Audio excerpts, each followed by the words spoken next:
Bismillahirrahmanirrahim. Assalamualaikum warahmatullahi wabarakatuh. Alhamdulillahirrabbilalamin. Wassalatu wassalamu ala asrafil anbiya wal mursalin Sayyidina wa maulana Muhammadin wa ala alihi wa sahbihi ajma'in. Wa la hawla wa la quwwata illa billahil aliyyil azim.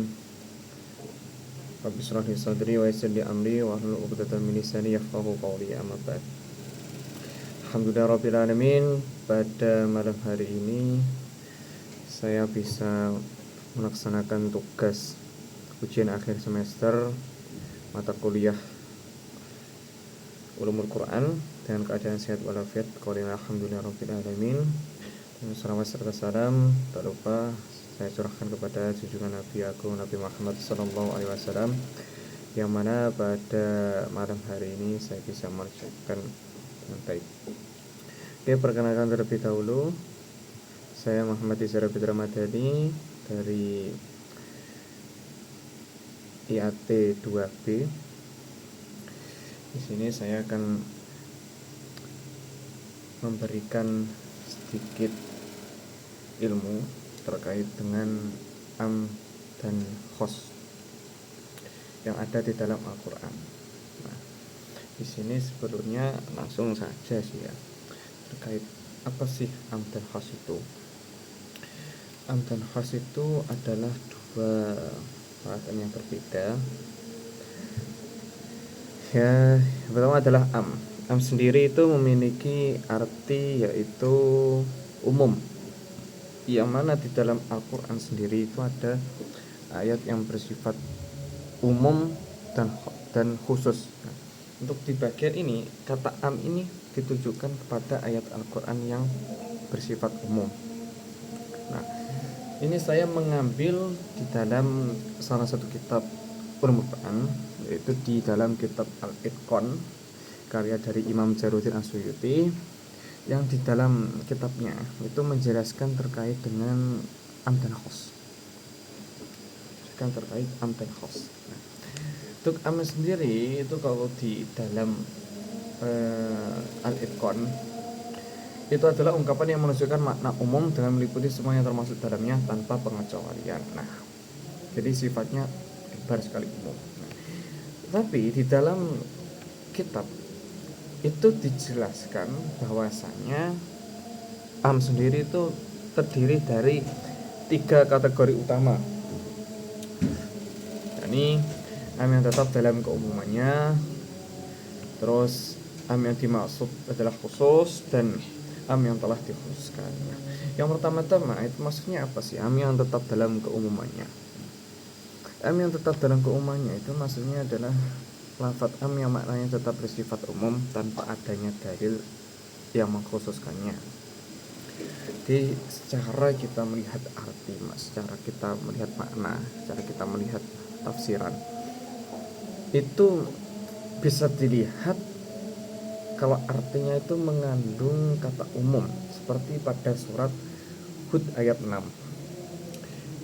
Ya, dalam surat Hud ayat 6 ini ya, itu berbunyi Bismillahirrahmanirrahim. Wa ma min dabbatin fil ardi illa 'alallahi rizquha wa ya'lamu mustaqarraha wa mustaw'aha kullun fi kitabim mubin.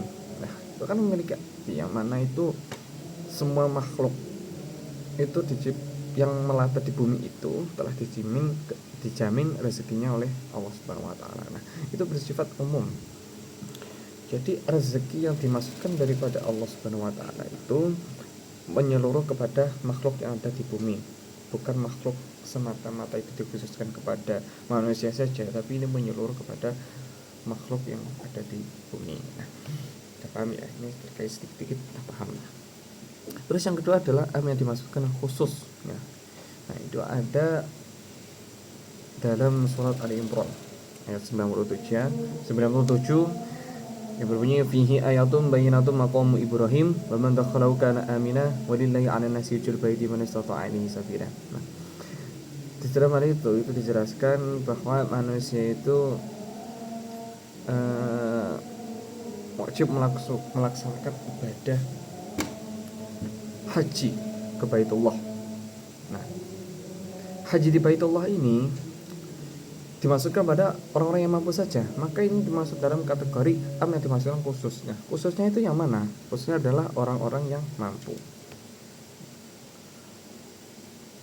Terus ada lagi yang namanya am yang telah dikhususkan. Nah, ini ada di lain yang telah mengkhususkan yang ada pada surat di 228. Kalau mutalaq qatibas nabi anfusina salasata quru' Nah, itu ayatnya itu bersifat berlaku umum bagi perempuan yang ditalak. Jadi semua perempuan yang ditalak itu boleh. Akan tapi dikhususkan oleh dalil lain, yaitu perempuan yang hamil itu tidak boleh. Nah, jadi itu tadi ya terkait dengan ketiga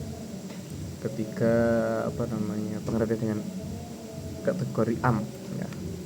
Terus lanjut lagi kepada kategori lafadz khos ya, di mana lafadz khos ini sudah jelas ya, tadi dijelaskan di awalnya bahwasanya kata khos sendiri adalah ada khusus, dan dalam Al-Quran juga ada kata khusus. Khos sendiri itu dibagi menjadi dua ya, khos mutasil dan khos munfasil. Khos mutasil sendiri itu ada pembagiannya sendiri juga.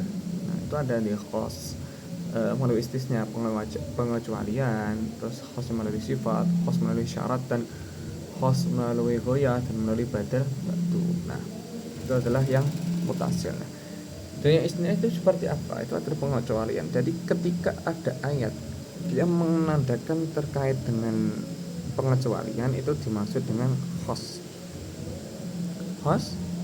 mutasil. Nah, seperti pada surat An-Nur ayat 45. Waladina yarfa'un muslimin summa la yamtu bi rahmi syuhada ifajrihum thamaniyata jaldah. Kata illah ya, kata illah. Nah, itu ada kata illah. Illa alladziina tabu min ba'di dzalika wa aslahu. Nah, itu kata illah adalah artinya kecuali.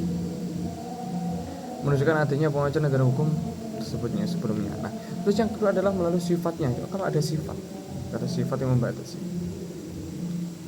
itu adalah memeliharamu, tetap dalam frasa yang terdapat meliharamu. Ini kan kata sifat, itu termasuk dalam khos. Terus ada kata in, kata jika, kata in. Terus ada kata goyah, yaitu hatta, hingga. Jadi tidak ada batas. Jadi kalau menunjukkan batas akhir berlaku hukum. Nah, kalau ada kata gini sampai hingga sini, itu termasuk dalam khos. Mengadima ada yang namanya syarat meskipun apanya bersifat umum. Nah, ini kayak itu sama seperti yang khusus tadi. Nah, itu ada yang kedua adalah khos mutasil. Itu ada berapa ini? 4. Ada 4. Yaitu itu adalah khos Al-Quran dengan Al-Quran. Itu ada di Al-Quran itu diteruskan oleh ayat yang lain. Jadi ayat 1 Al-Baqarah terus diteruskan oleh Al-Ahzab, terus juga dari At-Talaq, itu contohnya. Khos ini dari hadis, jadi masuk hadis. Nah, khos Al-Quran dengan ijma'.